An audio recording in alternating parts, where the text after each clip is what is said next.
Hi, my name is Taylor, and my video presentation is on Article 9, Psychology as the Behaviorist Views It by John B. Watson.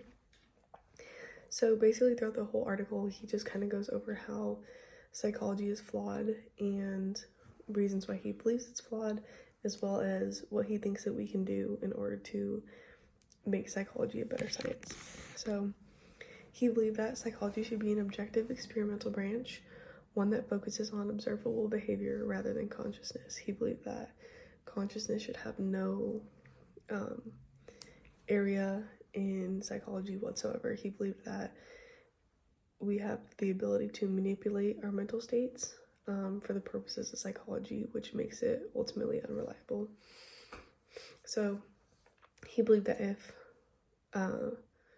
we did not separate these sciences, that we would have to do experiments trying to understand the consciousness of an animal and its behaviors.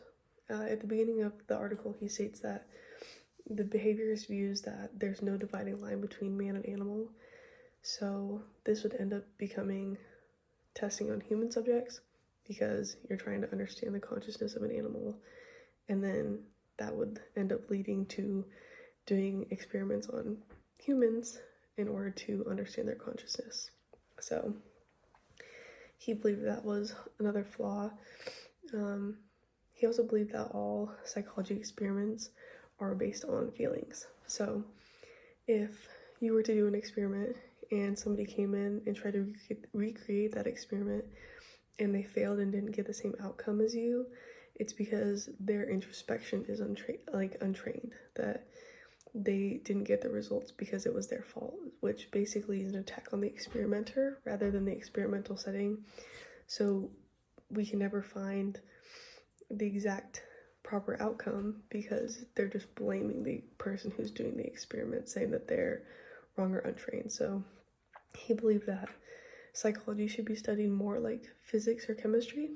When you're doing experiments, if two people have done the same experiment and they have yielded different results, that they know that it's not due to their personal shortcomings, but due to the experimental setting being flawed.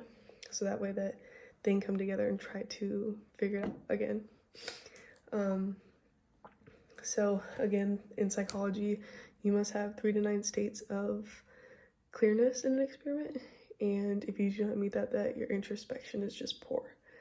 And that makes it difficult because if you and another psychologist end up talking about like a certain psychology related topic, you have no guarantee that you're talking about the same thing because